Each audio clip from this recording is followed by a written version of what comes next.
sorry, that's a man just leaning on a chair, actually. This man here, thank you. I'm probably the furthest point away from a microphone. And by the way, whilst we're waiting for that, have you noticed they haven't given me a glass of wine, have they? Can I have a glass of wine? They know me, that's the problem, yes. Paul, do you think there'll still be a role for the CIO in 10 years? And if so, what will be different from now? Oh, it's a spinning one, isn't it? Yeah, I do. You know, because, you know, what is a CIO? It's somebody who uses the technology, whether it's software as a service, whether it's legacy, you know, where it is, and actually, you know, uses it to enable processes. What are systems? Systems are the articulation of business processes. You know, tedious but true. You know, so you know there will be business processes. Those will become increasingly automated. As I talked about the one of the C's, you know, it's all going to get much, much, much more interconnected. You know, we will need to be able to understand information and data and predict things. You know, those of you who do web analytics will know, you know, what an extreme science that is. That makes, you know, sort of revenue management and airlines look very old hat. So, you know, I think absolutely you will need somebody in every company to pull that lot together. Whether they're called an IT director or CIO, I don't know. You know, I rather like being an IT director again. It's rather nice. What will it be? Crikey, you know, 10 years. I haven't got the foggiest. You know, if anyone, you know, you know, to predict that far out. So, you know, you know, one of the things I'm interested in, because we do have a 10-year forward, is, you know, what does shopping look like in 2010? You know, I could, you know, bore you for another hour on some of the possibilities. I don't, no, it's hard to call. I suspect we'll still have some of the legacy systems that were there 20 years ago there. You know, they are fully written down, they are debugged, and they still work, so that's nice. I think, I'll go for 5 years. I think that bit about everything's going to, even if it isn't, look like an app is going to be there. I do think that, you know, interconnectivity is going to be key. I think the companies that can really, you know, anticipate and use automation and technology will be big winners. Because I think, you know, we can all know, anybody who's in the customer-facing space knows that customer expectations just get higher and higher, and we all expect more. So, you know, the companies that can use technology to really give customers what they want, you know, will lead. Now, what are the new technologies we'll get there? You know, that's much harder.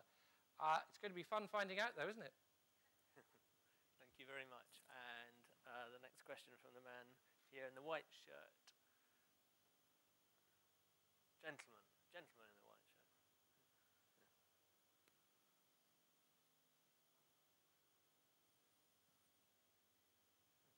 First of all, thanks again. That was quite good, thank you, and insightful. Quick question on the guerrilla development or shadow IT and going into a new role. How do you prevent stifling enthusiasm from the directors who feel like they know IT and can do it better, faster, cheaper than you can? Great question. And that's certainly what they think, yes. As we all know. Well, give them something of what they want is the easy answer. There is a bit about the stuff for VIPs there, but that's quite superficial. I think, and you know, how long I stay at John Lewis will determine whether this is a successful strategy or not, you'll be able to tell, is you need a portfolio of things.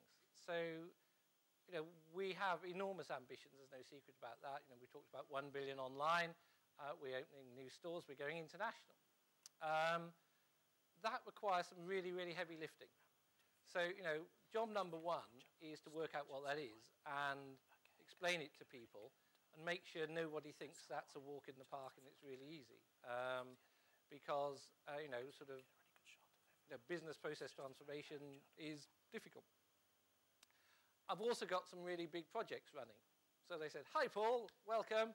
Did you know we're putting in a new website, in a year's time, and we're getting on with it, Oh, good, that's nice. So there's not much riding on that. Oh, and by the way, Paul, we're putting in a new point of sale, and you've got to train 22,000 people. Fantastic. Oh, and the new order management system. So, see, we've got some really big stuff that we're doing. And it's really important, see the comments on projects, and really difficult to do those. And that's, if you like, that's the medium-term stuff. And then there's the other short-term stuff. So I don't know whether this is working, but I'm trying to look for some quick hits. So, and apologies for the Apple fixation, but I got acquaintance of mine to pop down. I did my induction at Blue Water. John Lewis Blue Water, lovely store. Do visit it. Some fabulous value there, never knowing the undersold, as you know. I sold, rather inexpertly, it has to be mentioned, some kitchenware under supervision with our partners. And my God, we do need a new EPOS system, I can tell you.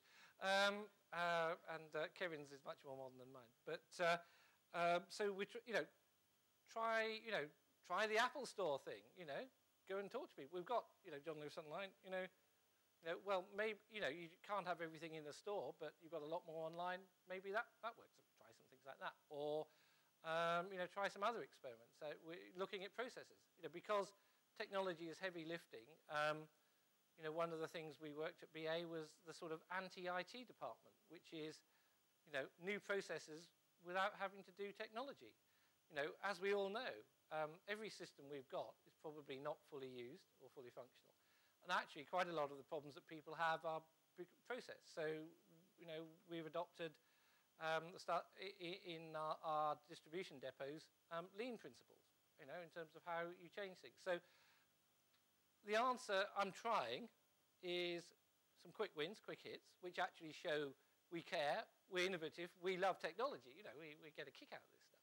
It's good. And actually, it doesn't always have to be a bloody great new system. Maybe you can just sort the processes out. Secondly, we've got some really big projects that we need to focus on and deliver those. And then there's the transformational stuff. And, I think it's trying to balance the lot. Thank you. And yes, because you're at the front, and it's much easier to point to you. Another question, please.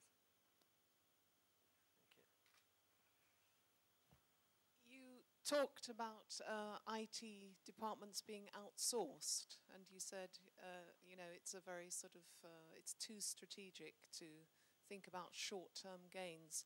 Do you think an IT director is the best person to persuade a board not to outsource an IT department? Yeah, absolutely, because you're supposed to know about technology in your company. And if they don't believe you, you've lost the confidence of the board. And a really interesting story on that, which I've started, so I've got to finish it now, haven't I? Which is when I first became IT director, a long while ago in British Airways, there were some propositions with some companies that remain nameless, for outsourcing. So rather than resist, we said, okay, show us what you could do. So they turned up, and we looked at what they'd produced, and the then chief executive, Rod Eddington, said, thank you, that's very interesting, but we're not that, interested, because actually we think, we're not perfect. We're a long way from being perfect, but, I've got confidence in Paul and the team that they'll be able to move things forward.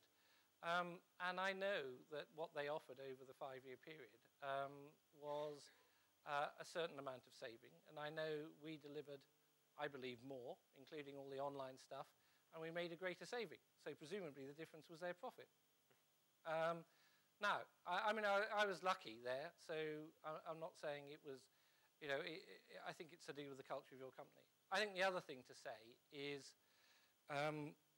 it depends where your technology is. And actually, if you, just want to run it in a commodity fashion, and not particularly as a differentiator, running everything on SAP or Oracle and getting it done by a third party is probably fine. And if that's what the business strategy of your company at that stage says, you know, that's fine. If you see technology as a differentiator in part of it, not all of it, as I said, absolutely keeping control of your destiny, how it all sits together, is what you need to do. And what you need to try and do is convince your board that actually what you're good at, and you and your colleagues are good at, is really understanding your business, in my case, the airline business or the retail business, and how technology intersects with that. Because that's what you do. You're the smart people who understand your business and the technology world better than anybody else, and better than, you know, those people who want to outsource a lot. That having been said, you know, I'm sure everybody in this room works with third parties. The thing I was really concerned about was, if you like, the rather old-fashioned notion that the whole lot gets outsourced, which, as I say, might work in some places, but if technology matters, is strategic to you, I think is quite a risky thing to do. Thank you.